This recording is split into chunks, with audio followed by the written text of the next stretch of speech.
Welcome to our program, Consciousness in Evolution. My name is Ana Yogan. I am representing Reaprendência International, a conscientiocentric institution dedicated to re-education and personal development. You can find our page, Reaprendência International, at YouTube, Instagram, Facebook. And today we are going to talk about self-non-conflictness, a possible choice. Self-conflictness refers to a personal tendency to avoid or minimize conflicts in interactions with others, often involving qualities such as diplomacy, empathy, and a preference for harmony. It's a very difficult accomplishment. Nowadays, it's really challenging because we live in a very competitive society. So we are going to have Professor Amaury Pontieri here to talk about this important topic. Amaury Pontieri is graduated in journalism at the University of São Paulo, postgraduated in business management at the ESPM of São Paulo. He is an entrepreneur in the field of education, one of the founders of the school network Bertoni in Iguaçu Falls. And currently, he is a volunteer instructor and coordination of the Communicology School at COMUNICONS, a conscientiocentric institution called the International Association of Conscientiological Communication. Welcome, Amaury. It's a pleasure to have you here with us again. Hi, Anna. It's a pleasure to be here. And we are going to develop this subject today that I like so much. Very good. So apparently non-conflictness is the opposite of conflictness. It's a more direct and understandable concept for people. But what self-non-conflictness means? This is a very good question and a very good starting point to address this issue, Anna. But let's take some steps back. Some steps back to be able to advance in the understanding of self-conflictness and why it's important to us. Well, conflictness, as you said, is the quality of or the characteristic of which it presents conflict, dispute, opposition between two different sides or wills or determinations. And we are very used to it as it is an omnipresent condition in the history of mankind until now.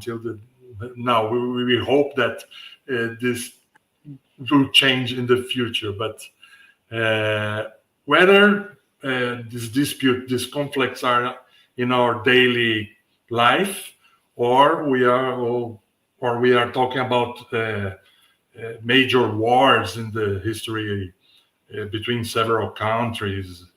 This is something presented and it's like a disseminated issue. It's whether in our families, in the society, in our workplace, there is always something that people disagree. And it's very difficult to just disagree and respect the other's opinions, right? Exactly. So the conflictness, we understand well.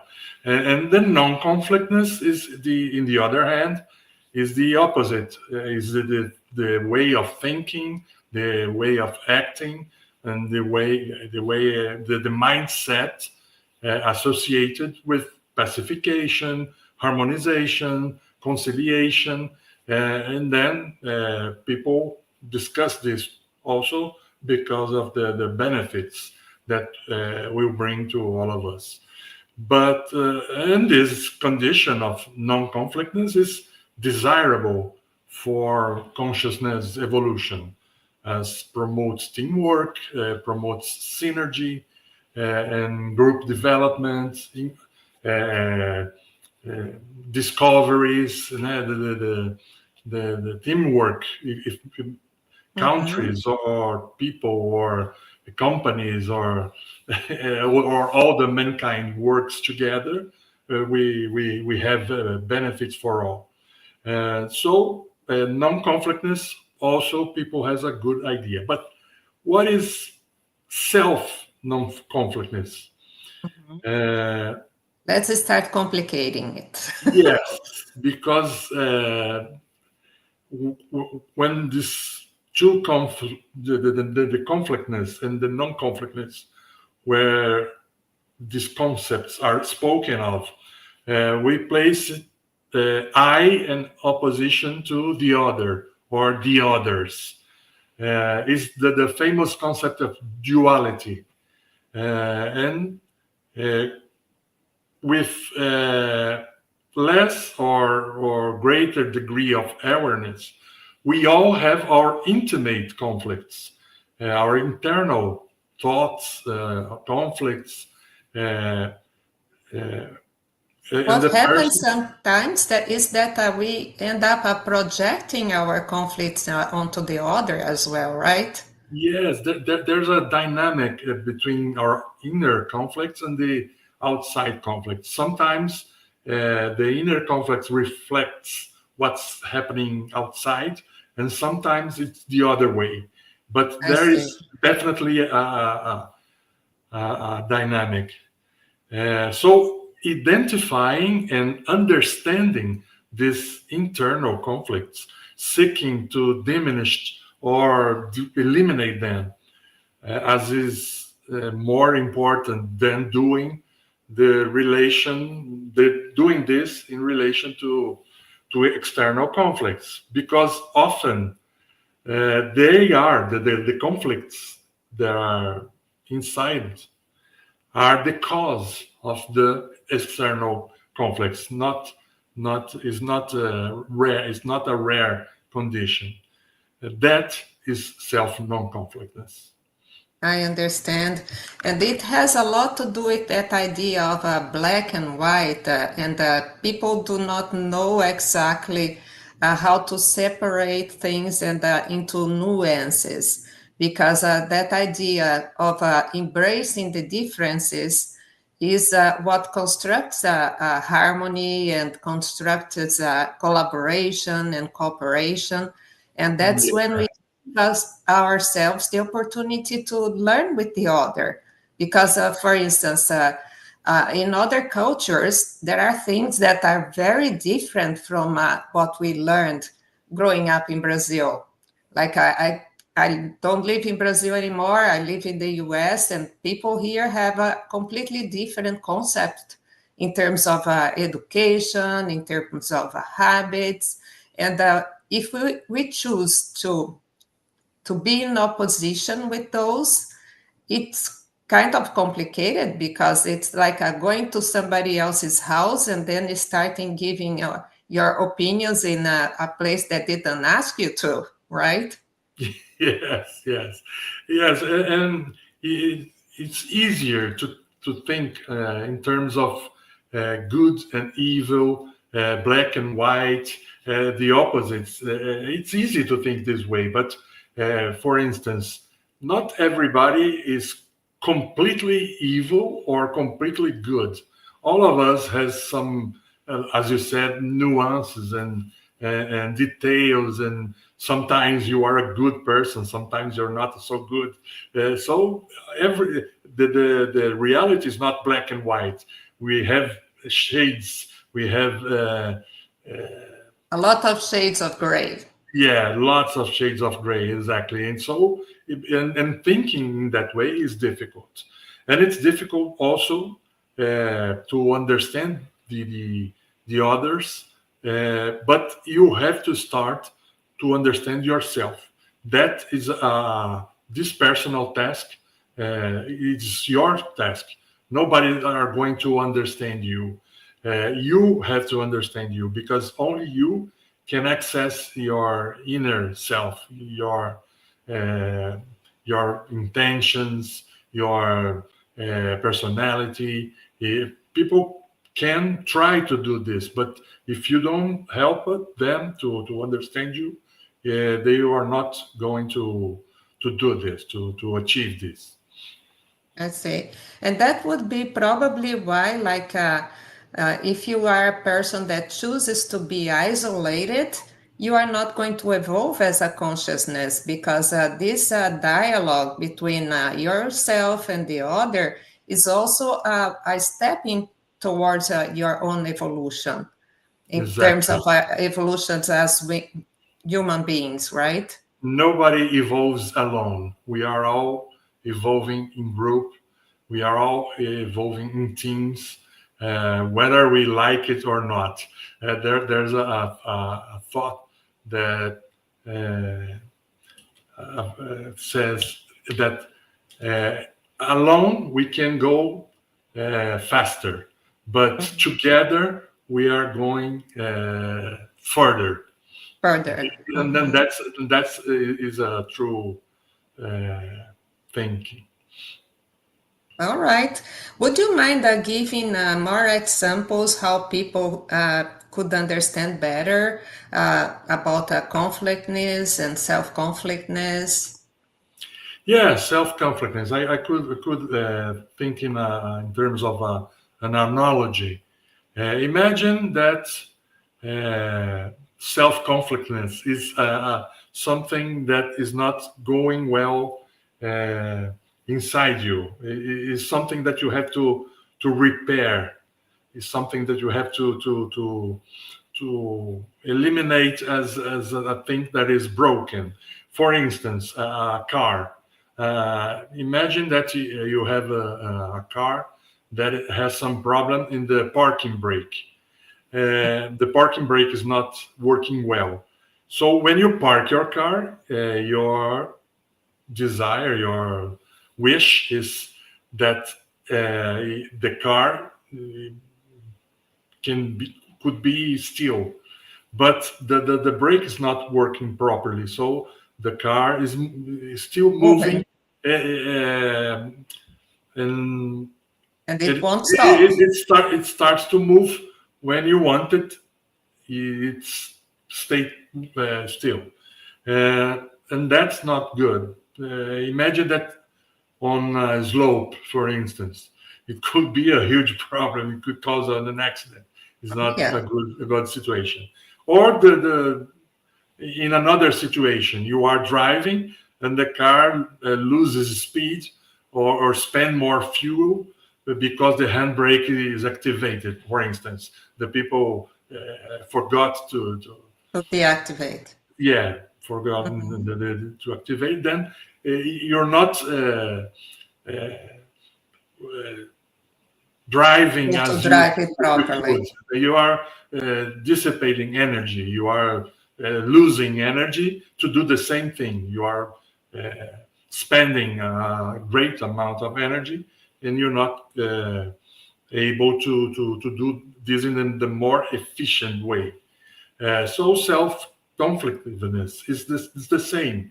You is like you are doing something you don't want to do, or you are not doing something that you want to. So this dissipates your consciential energy. This retards your evolution. This is not good for you, and this is not good often to the other people. Every time you are doing something you don't want to, there's an intimate conflict. Similarly, if you're not doing something you want to, there is also an intimate conflict. This disperses energy and locks your consciousness manifestation. Of course, we cannot always do everything we want. We are on agree on this. So we need to use discernment to make our choices, both our choices of action and of non-action with intelligence. Just because we have an efficient car brake doesn't mean we can park anywhere in the same analogy, or doesn't mean that you can disrespect the speed limits on a road, on a highway, for instance. So this is the analogy we could make. Very interesting. So, in a certain way, we could say that when you are in conflict, you are not having a coherence in between your thoughts, your feelings, and your actions. Would it be the idea? Yes, that's it. So coherence in terms of consensual development, consensual evolution is very important. What you say is what you do. What you think is what you say is what you do. That is very important because consensual energy, if you think something and you are saying something different, there's an incoherence, there's a break in the flux of consciential energy. And people, for instance, people who has sensibility, who has more, Parapsychism. parapsychism or psychic sensibility, they could Perceive that. perceive that. Yeah, exactly. Yeah. So, for instance, the person is speaking wonderfully, speaking something very interesting, very beautiful, but it's not. There's no truth on that. You can, if you has the sensibility, you can perceive that. But I think people know what I'm meaning. Oh, yes, yes. It's that famous concept that you have to walk what you talk. Yeah, If you don't, people are going to see and it's especially in this era with the media and internet, like I always say, internet is like a white blank page, and it can accept anything. But what is the true person behind that? You have to be able to check information to see what is written, if it has any sense. And that's why we always mention in terms of conscientiology that we have to not believe in anything. It's something that you have to be self-critic and evaluate and have your own experiences.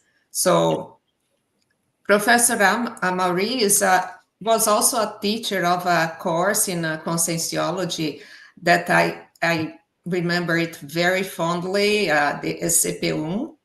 And that course is a course where you make your paradigmatic transition.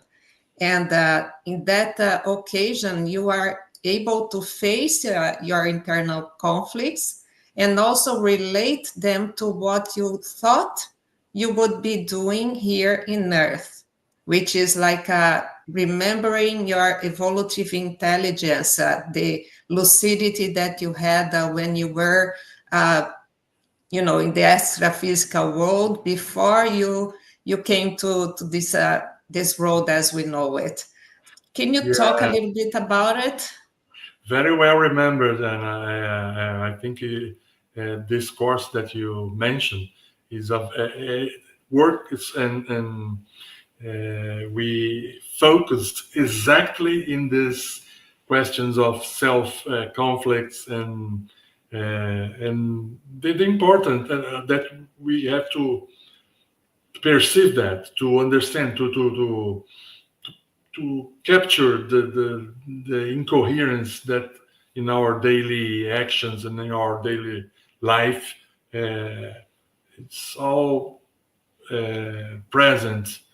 But one thing that has to do with it is the authenticity, sincerity. It's very important.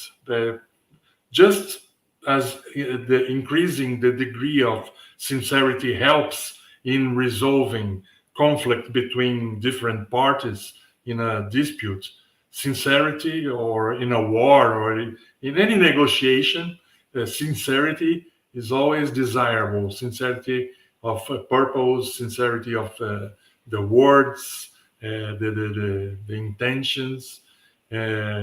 Sincerity towards oneself will help a lot this understanding. If you has this same sincerity, if a person lives, for instance, in self-deception, it's not possible to eliminate personal conflicts, intimate conflicts.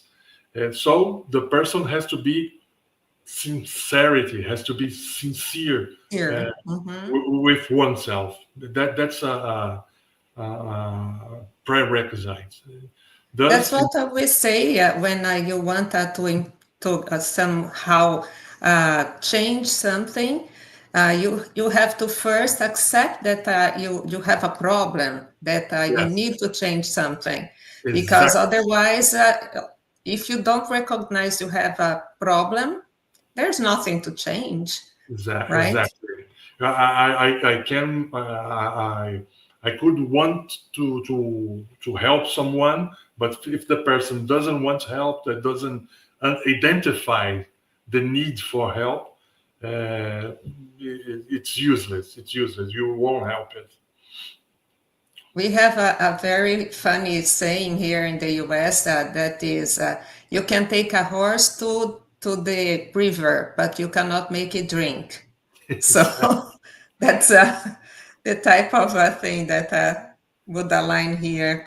So uh, after being able to be sincere to yourself, to look at your problems, identify the necessity of a change, what we should do then? Well, this is interesting. The first step, as we are saying here, is to start the self research. So you have with maximum sincerity, authenticity, you need to ask, what do I really want? Investigate this. Why do I want the thing that I'm wanting? Or the other possibility. If I want this, why I'm not acting accordingly? If I want something, why I am sabotaging me? Why somehow I'm not walking towards what I want? You have to investigate, to research this type of thing. And this is not easy because sometimes you have secondary uh, Thanks. benefits of this posture that are hidden even from ourselves. It's difficult. These are mechanisms that we create to deceive others and deceive ourselves. You have to bring this bomb out and take and need to disarm this bomb. Mhm. It's not an easy task. If it was easy, every one of us would have made it already. But it's not the case. It's difficult. We don't understand well. We have emotional issues with these things. But it's possible. It's a choice, like we said in the beginning. It's very important also to practice self compassion, because some people start to do this self research to investigate the inner intentions, the inner conflicts, and starts to see things that are not very easy to see. There are not good things, but they are the result of our evolution. We are just like we are because the past events, the past experiments we have in our lives or in past lives. So we have to try to practice self-compassion, we could say self-empathy, in the meaning that we don't have to judge nor condemn ourselves because the things we are going to discover, we are going to understand Great. better. So we have to be a different. We have to have a different posture. We're trying to diminish our internal conflicts, not so it doesn't make sense to be in conflict with our difficulties. Don't make any sense. It doesn't make any sense. We accept our trajectory, and we are the result of evolutionary experiences and choices up to here. This It's is the very best. interesting to talk about this because sometimes if I am like a hypercritic, my tendency would be very judgmental, even towards myself. And Yes, exactly. when that happens, instead of evolving, I would be creating guilt and, trying to torment myself because I committed a certain mistake. And mistakes, they are part of our learning process. You are in the education field, you can tell better than me about that. Whenever we want to achieve success on anything, you have to investigate, you have to to go through the process, and mistakes are going to happen, right? Exactly. This is the best posture for someone who is interested in self-research, and in this case of our talk today, to investigate the causes and the existence of self-conflicts. Examining oneself as it from an external point of view, with very discernment and very reason, and of course, that doesn't mean that we have to be self-complacent. We don't mean self-complacency. We must plan and start our recyclings, both external and internal. In other words, you have to change something. You don't have just to identify it, observe, and do nothing about it. You have to put energy to change what you have to change. Even sometimes this creates a crisis, and you have to be able to deal with it because it's a growth crisis. It's not a crisis without any purpose. It's something good for you, good for your evolution. So it's very interesting and very important to be aware that sometimes this work will cause some, as you say, Friction, some pain, some suffering. yes, but it's for a good cause. You don't have an sterile crisis, for instance.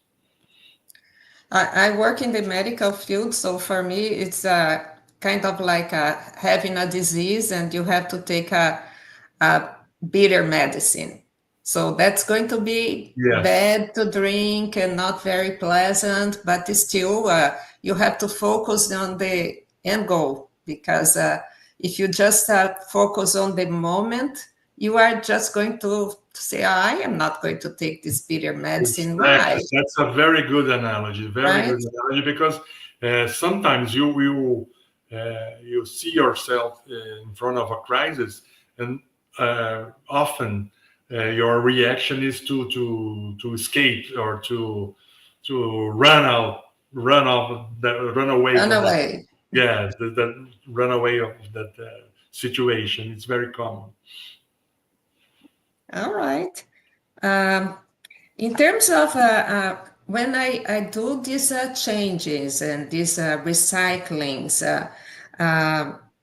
what kind of a posture should I have towards the conflict so that I will use this opportunity to evolve instead of becoming depressed or, you know, guilty or feeling bad about myself and condemning myself? As you are conscious that this kind of emotional reaction is possible, and more than possible, it's certain, because Acceptable.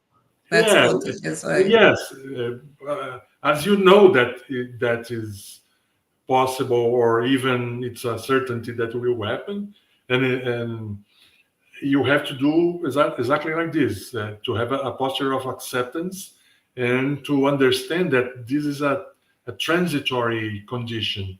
It's not Permanent. an ongoing uh, situation or something that will extend in definitive. time. Yeah, definitive. You have to be patient and to understand that is necessary as a bitter medicine, as you said. Right. That's it's inevitable, but you will be benefited from that. But I think I see that the movements of non-conflictness, the self-research, the recycling, whether external or internal, must walk side by side. You have to do the both movement, the pacification and self-pacification.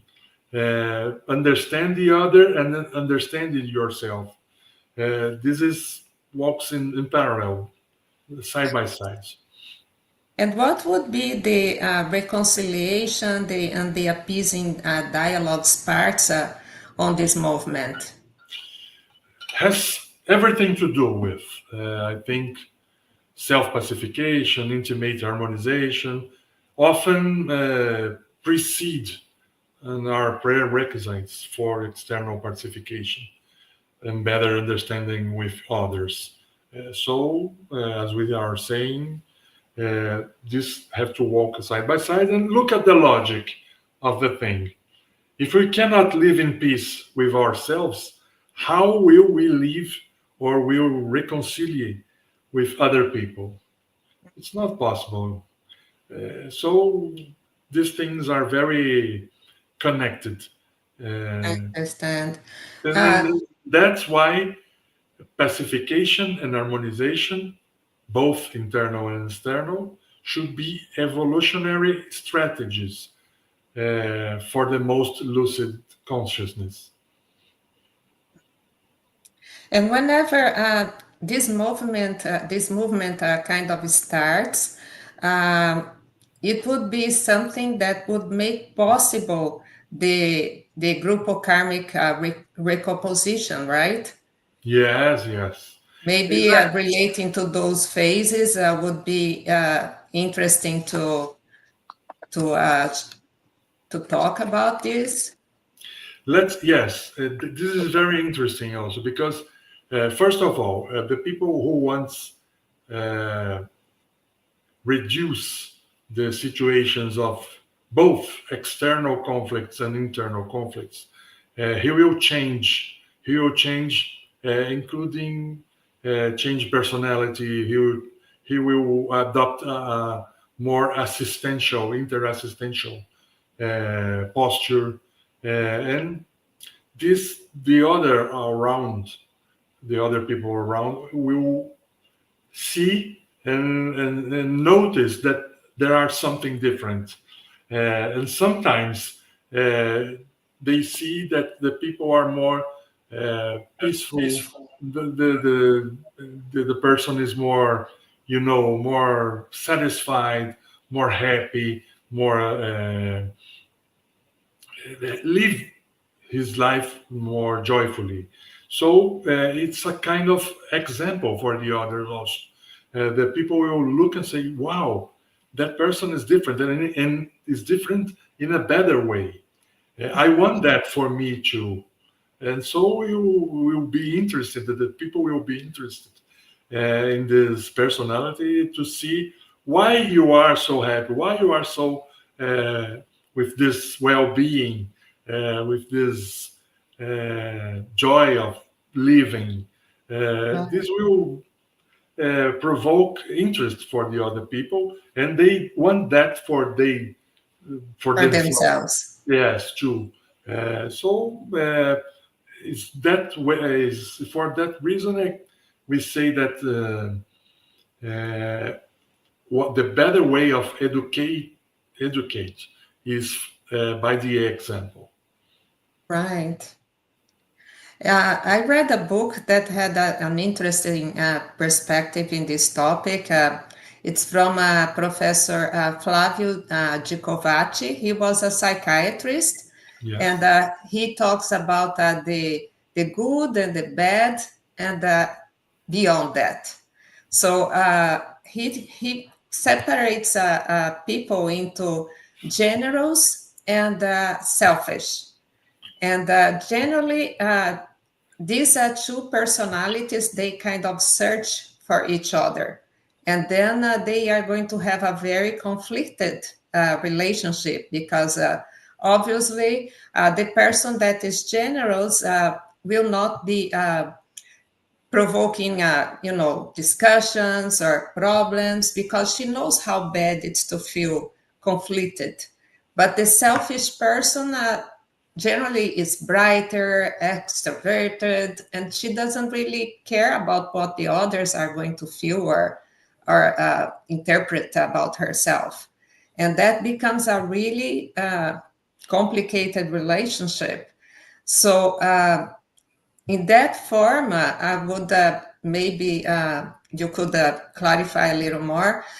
Say that generosity would be something desirable to have in terms of a posture that would be less conflictive. Yes, generosity, the true sense of helping people, the in a way the empathy also.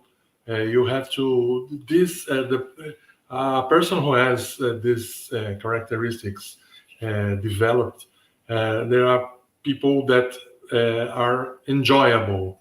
The people enjoy to be in a company of a person like this, and this is a very desirable feature for a person. So why that person is always in company of other persons? Why he is so dear? Why the people want to know about that? And of course, selfish people and troubled people always is always are always calling attention for themselves, but that not in a good way. And this kind of people are not enjoyable, and people don't want to be in a company of people like this. They are, in fact, avoiding people like this. They call attention, but people in general avoid people like this. So it's a thing that even for the this condition is interesting. We think about it. What kind of people do you want To to be become. to in terms of existence, in terms of the company of other people? What kind of person do you want to attract for you? A kind of person that is selfish, a kind of person that is call the attention, but not in a good way, in a bad way, or people that, like you, want to help the others, want to make assistance, is there for you when you are in need, or are in a situation that is difficult for you. A true friend, for instance, friendship has is much Much to do better with that, dynamic. isn't it?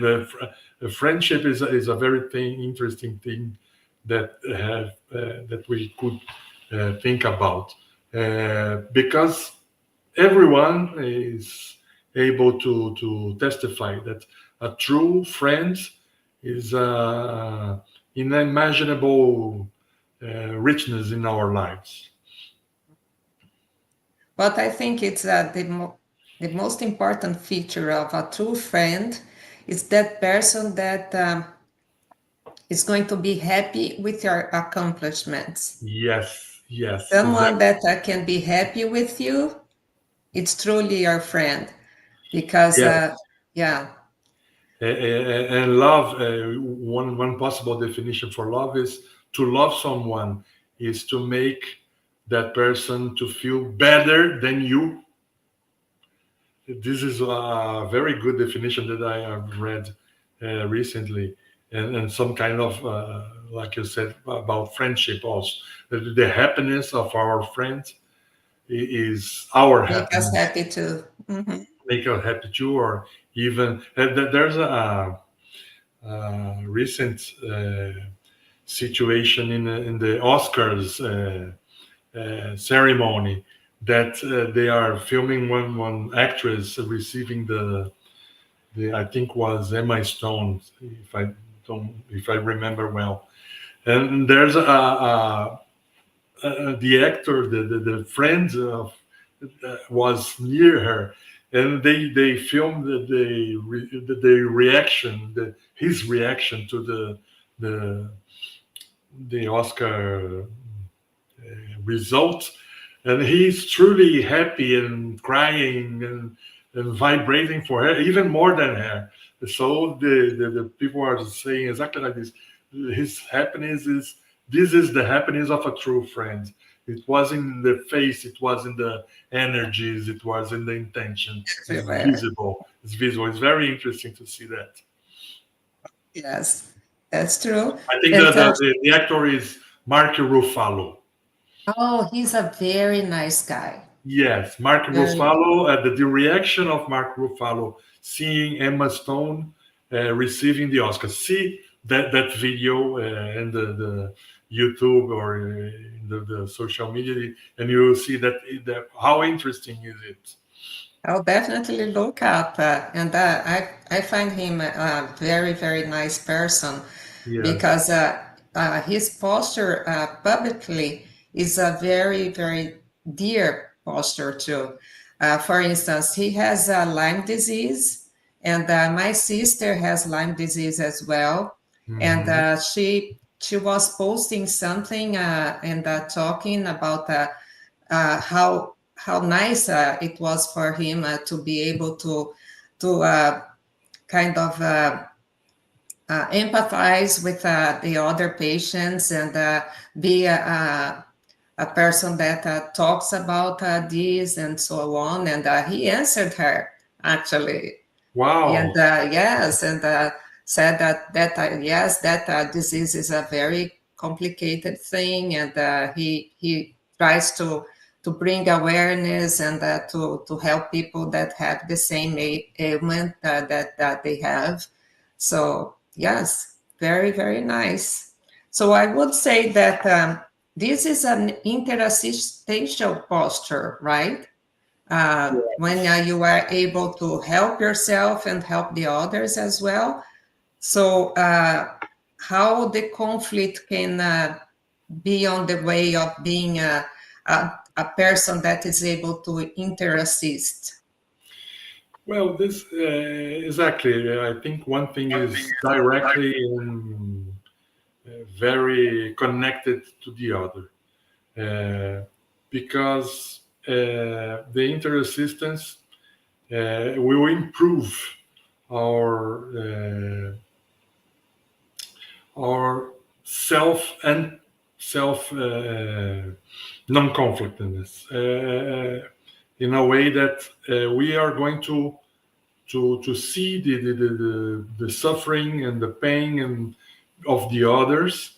Sometimes this suffering and this pain is very higher than ours, and this will make us more resilient. This makes these things makes us more, patience, and we accept better our pains and the things of life that all of us pass through. And this, in effect, this resilience will help us to be more self non-conflict. We will diminish the self conflicts that we have in a way, but all kind of resistance will help us to understand and to mitigate our self conflicts. In terms of when the conflict exists, it's mostly in that shadow that they say in psychoanalysis, right? Uh, it's mostly, I think, There are yin as hidden yes, there are hidden there is the yin and the yang, and so to be who we are today, we are also thanks to the mistakes and the suffering that we had in our journey. So whenever I accept that, I can also be an example for other people that are going to connect with me as well, right? Yes, yes. And you will serve as an example for the others. And that is powerful. That's powerful. Mhm. Very, very nice. And you were talking about interassistance and how our energies can contribute into that process as well. Could you expand that a little bit more? Well, as we eliminate self conflicts, our energies are more fluent. We don't have more incoherences, and when we have incoherences, the energy is blocked or not is not so fluent. And interassistance is directed to has directed to do with to see to with this condition of the interassistential performance, let's say. And it's also directly linked with serenity, because those who improve uh, or diminished, or reduces his self conflicts, we will improve the interassistential performance. And And that would we'll, have something to do with cosmoethics as well. yes, yes, cosmoethics in that way that we are not going to, if you understand that one thing is wrong and we are not going to do this thing, that is a cosmoethic posture or a cosmoethic mindset. So we are, in this case, we are eliminate conflicts. We are walking or moving ourselves towards a condition of more pacification, serenity, self-harmonization. And this approaches to the condition of Homo sapiens serenissimus, which is our, let's say, our evolutionary goal, or our evolutionary, uh, Model. yes, our evolutionary result of in this uh, phase or in this period of our evolution. As we can see ahead, we see that there are some human beings that dominate this condition, that are completely interassistential 24/7.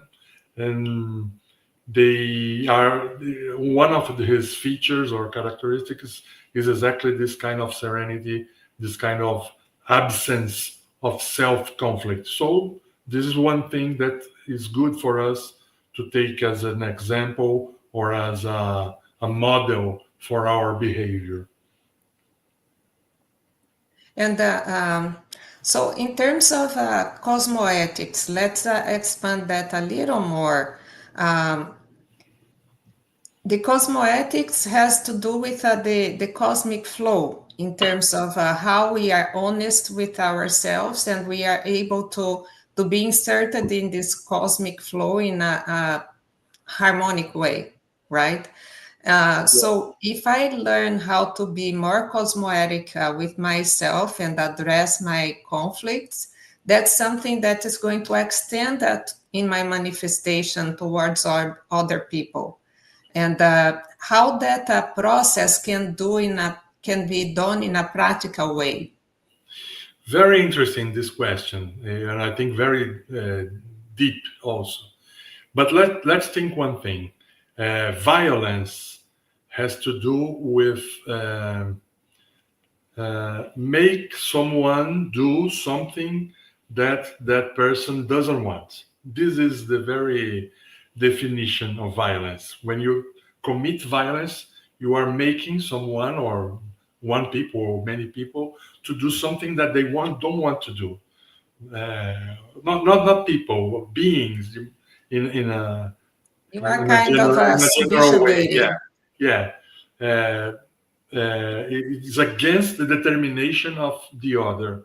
This is the one possible, and I think one complete definition of violence. So if you stops to commit violence, both with the others and with yourself, you stop to do to obligate you, to force you to do something that you don't want to do. You stop with that movement, or you stop the other possibility. You stop to avoid things that you must do. That's one kind of violence also. If you stop this movement, if you reduce the stops is very difficult. It's somehow it's impossible in our situation, in our moment, evolutionary moment. But if you stops to do that, if you reduces also, at least to do that, you are in a way being more cosmoethical, because the cosmos, you are acting more in a way that is fluent with the energies, fluent with the rhythm of the cosmos, in a way that we are following the things that are more authentic, are more true, are more, in a way, more fluent in a good way, in a good sense. So this is more cosmoethical, which we are acting according cosmoethics. It's not only doing good, it's not doing harm as well. Yes, exactly. In the same action, in the same mindset, you have both things. You stop doing things that are selfish, that are not good for the others or for the evolution, and you doing this. You are doing the most or the person who is more benefited from this, who receives more benefit, is yourself when you're doing this. Right. This is the existential paradox. Right. The more you make other the good, the more you receive the good. Yeah, and that's why volunteering is something that Yes, gives you well-being in so many ways, right? exactly. Mm-hmm. This is some people consider this the key for the happiness, is to do other people happy. Is the key, is the path, the true path up to happiness, is to do people the best things you can do, put your talents in the services of the others, and this is the true path. Very, very good. So another question here. Can self non-conflictness posture generate any kind of problem to the consciousness that is seeking to recycle its traits? This is What kind very of problem? this is a very interesting question, very deep, and now it's very good that you have asked this, because it's important for us to understand. Yes, I think if you start to eliminate or to reduce self-conflict, you can cause problem to yourself.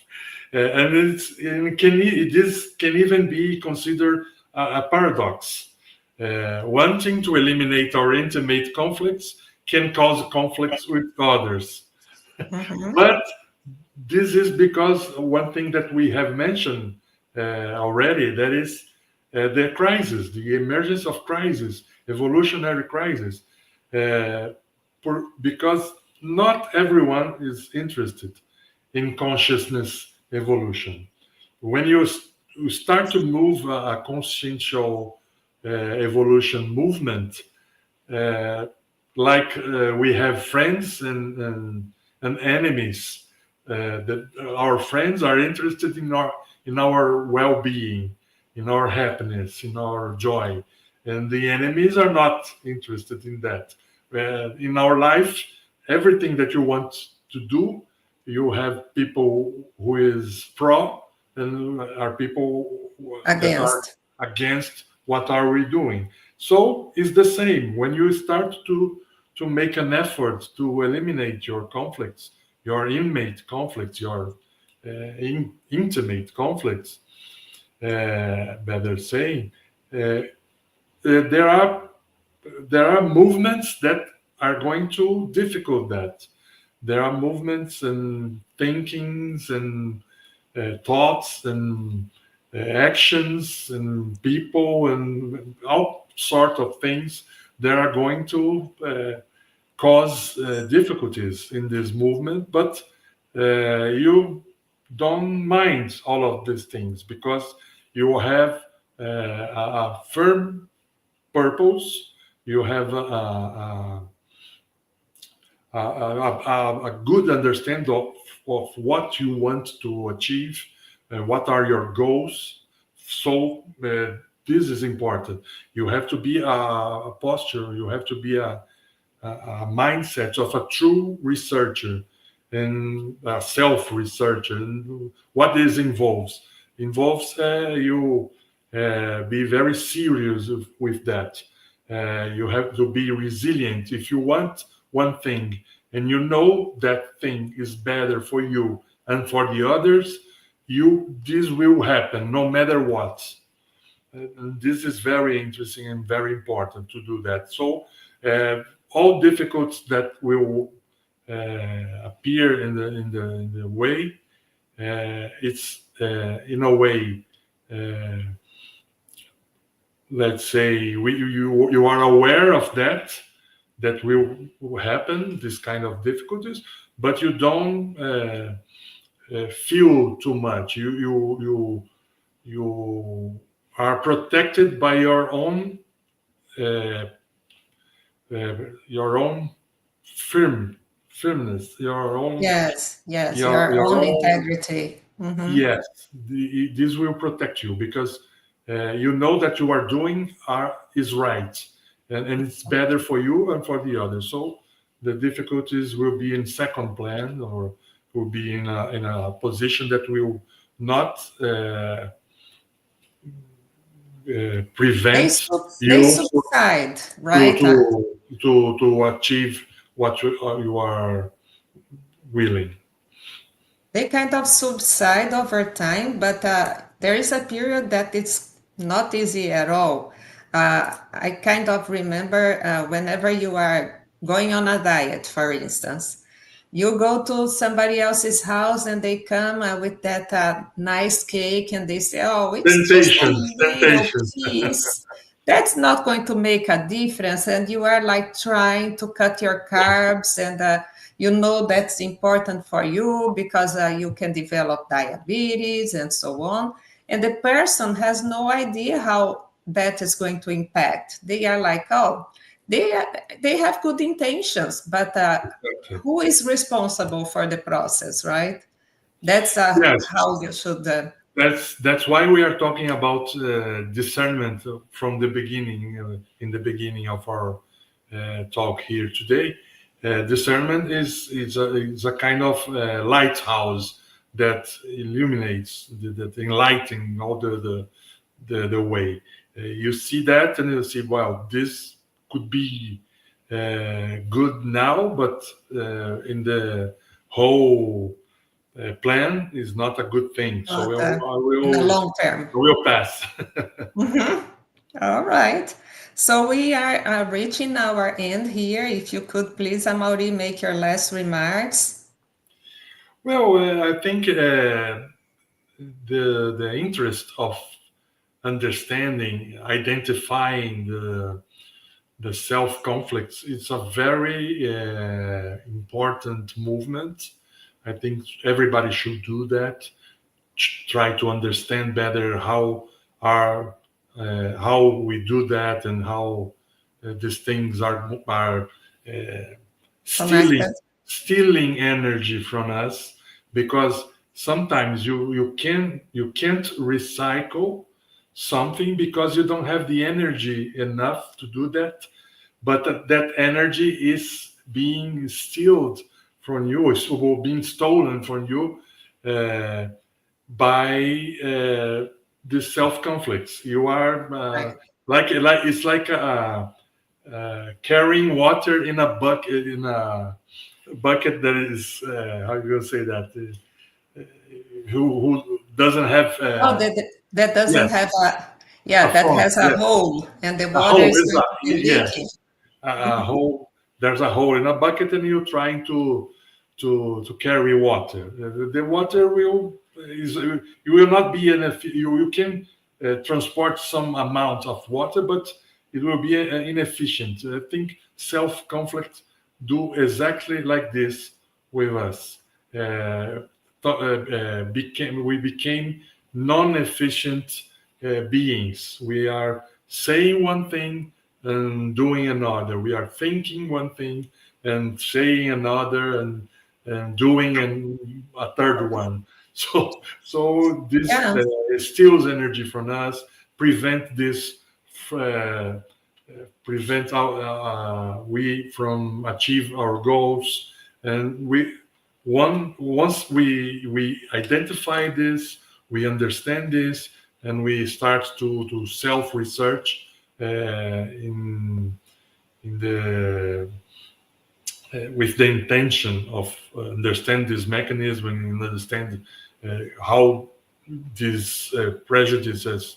So we are going to be more efficient, more happy, more, and we are going to evolve with Evolve. more rapidly and more efficiently. Very good. So thank you so much, Amaury, to be here with us today and talk about this important topic. Um, on April 6th, we are going to have Professor Djalma Fonseca here talking about ectoplasmy and cosmoethics. Um, if you enjoyed this conversation, please give us a like and subscribe to our channels. And thank you so much for being here with us, and happy evolutionary journey. I thank you, Anna, and I thank you, everybody who stayed with us in this talk show. All right. Come for more.